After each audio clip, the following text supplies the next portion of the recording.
అవి కూడా మార్నింగ్ లేవగానే కాఫీ తాగే అలవాటు ఉందట.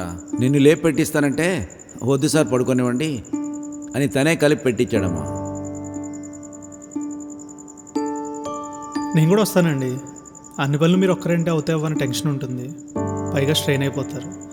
కొన్ని పనులు నాకు కూడా చెప్పండి, చేస్తాను. మీకు నచ్చేవి దొరికేదాకా తిరుగుదామండి, మీరు అస్సలు కాంప్రమైజ్ అవ్వద్దు. పదని వెళ్దాం.